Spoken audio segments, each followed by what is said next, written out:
Hi Ash, I just wanted to put together some additional comments in regard to the feedback that you received for your assignment, following up from the second part of your email that you sent me the other day.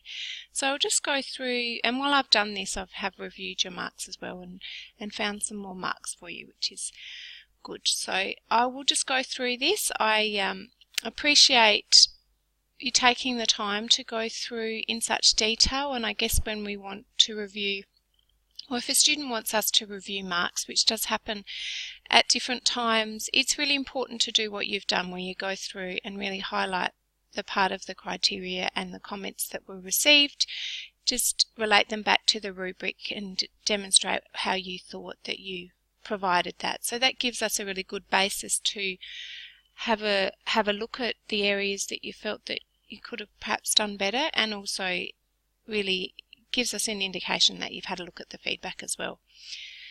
Okay, so let's have a look. So the first criteria we're looking at is the description of the managerial context. And I think the information that's been provided in this comment is pretty much still really important, and that's how I'd like to see you improve this mark. But I have given you a couple of extra marks for the outlining the challenges faced. So the information that you highlighted to me in your email was, the information presented here about the challenges which you've presented as leadership, but it's not as clear as it could be. But I can see now that you have outlined some of the challenges that are faced by James, and so I've given you a couple of extra marks for that section, which takes you up to a pass for this. And overview, looking at the actual rubric, it's wanting you to provide a description of the context in which the manager operates. The roles and responsibilities and challenges have been outlined. I just feel that they probably could have been communicated more clearly and really with more specific details in relation to both how it influences a manager's role. So in this particular section, when you're talking about the business context and the comments talk about it, just try to provide more information in relation, which actually is specific to the manager and how it impacts his role, rather than just general things. And obviously you talked about wanting to include an organisational structure and not having the room. So perhaps then this slide is not really that relevant in terms of giving some background about the 4 functions of management. I mean, if you were doing that and then providing some examples of how James did that to outline what his roles and responsibilities were, that would be a fantastic way to bring in that theory. But just as a slide on its own, it's not really that relevant for this particular assignment. So there's areas that you could juggle around to make some more slide room to include those sorts of things in the final presentation. So I've made some adjustments to that mark.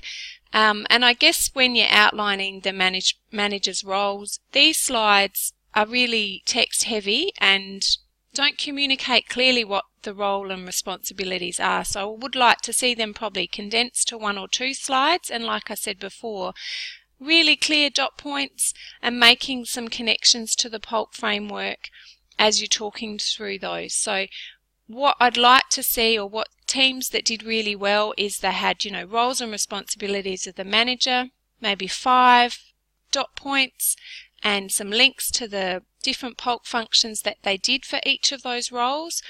Or they might have produced a chart where they had, which I'll provide you with some examples with later, a chart which had planning, organising, leading and controlling, and then they filled in dot points of each of those of their managers' roles. So one, it's demonstrating a link and understanding to the theory, but it's also a really clear way to highlight those roles and responsibilities. So that's what some of the teams that got higher marks for this section did. They also talked about the external environment, which is a really important part of how that influences the manager's role, and we were looking for that and we had marks allocated to that. You sort of talked about it a little bit here in the challenges section, but you could have had just one slide, which again the groups that did really well had an external environment slide which had a bit of a chart, maybe a diagram which talked about all the different external influences, and then they provided examples of how they actually influence the manager's role.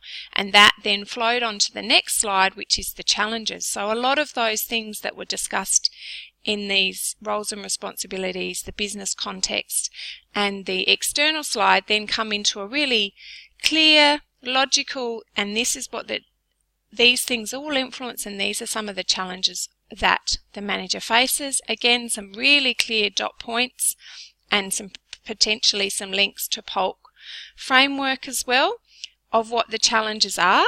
Okay, and then from there they go on to address each of the challenges they've highlighted. So if there's 5 key challenges that they've faced, then in the second part of the presentation where you're looking at the key findings in relation to one area of Polk, they then go and put, so maybe their first challenge was recruiting staff and maintaining them. So then they put a dot point here, recruiting staff, and then they talked about how the manager overcame those in relation to one of the Polk framework, making some comments about whether they were consistent with the theory or perhaps not consistent, whether it was effective or not. So that's kind of the flow that we were really looking for in those high distinction presentations. It really was logical right from the start, and it all worked together. And then as they discussed each challenge, so the challenges that were highlighted in their challenge slide were then brought through into the second section, which was then really clearly outlined with some really strong links to theory. Okay, and that is where the second criteria really comes into play, was demonstrating an understanding of the management concept. So you did make some links and you provided some research into this, but all of it could have been done in a lot more depth and really linking what the manager was saying to the theory and demonstrating to me how you understood what you've learnt in the course and how that actually related to the manager's role. So I haven't made any changes to this mark here because the information you provided to me in your email, I updated the mark in C1 because I felt that you did outline the challenges. It wasn't as clear as it could have been to start with, but I can see how you've done that, so that's influenced that mark. But the C2 criteria is very much about that analysis, and I feel that the comments that have been made in that section are relevant. For the criteria, if looking at the rubric, I feel that that's where it still sits in that pass mark, which is the 20 to 35. Now in the third criteria, which is the presentation section, I've increased your mark to a credit mark in that section as well. And I guess the main comment here was really about the slides and the style that you used. I can see that when you sent me through where you said using the white background with the black, what was wrong with that? Well, there's nothing wrong with that, but that's not what came through on the assignment I marked. So this screen is what you see. A lot of the slides were white with this really light grey, which actually makes it very hard to read. And as a presentation, it's not very bold and visually appealing and easy to see. So that's where that comment came from. And I guess it's probably just for your perspective, sometimes when you submit your assignment, the formatting changes slightly. It's always worth checking that because we don't actually go and download all the assignments. We just mark on this screen. So this is what I saw. I didn't really feel that it was the best colour scheme that you could have used. Obviously, some of your slides came across with the black and that's perfectly fine. But that's where that comment came from. So I have updated that. I will also provide you with some examples in my email of how some of the other teams integrated their findings into a really visual and I guess eye-catching way and reducing these texts. So dot points are good on this slide, but these are big chunks of text which you really want to avoid when putting together a presentation. And I appreciate that that's a challenge. It certainly is a challenge of this assignment to get that right, but teams do it and they do it really well. So I'll be able to provide you with some examples of that. So I have updated that to a credit mark in that section. The rest of the criteria I have left the same. I mentioned to you yesterday about the agenda and team minutes. Even though it wasn't included in the assignment guidelines, it certainly was communicated on several different occasions in the discussion board, during the collaborate session, in one of my weekly reminders and things like that. So I appreciate that you may have missed that information, but it certainly was a requirement, and it is part of the rubric as well, to say if you wanted to get higher marks in that section you needed to include that, and it wasn't included. So I haven't changed any marks there. I have, however, put that feedback forward to the unit coordinator that it would be a good idea to change the submission details on the actual assignment to have the presentation team charter plus the minutes and agenda. So I have passed that feedback on. So I've changed your mark now to be 60 out of 100. And hopefully this information just provides you with a bit more detail, I guess, in terms of how your marks ended up where they were. And if you've got any other questions, if you could get in touch with me and I'll help you answer them. The other thing I just wanted to talk about, you did talk about following the structure of the assignment guidelines, which I can see that you've done too now when you've broken it down like that.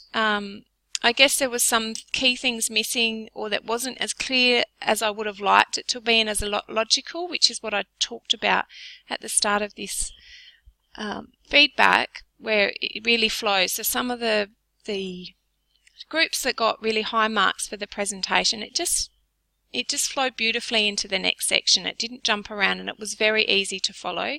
Whereas when I first read your assignment, I felt that it was really disjointed, and I can see now that you've broken down the structure, that you feel like you've addressed all those points that you needed to. But it certainly wasn't as clear as it could have been the first time round.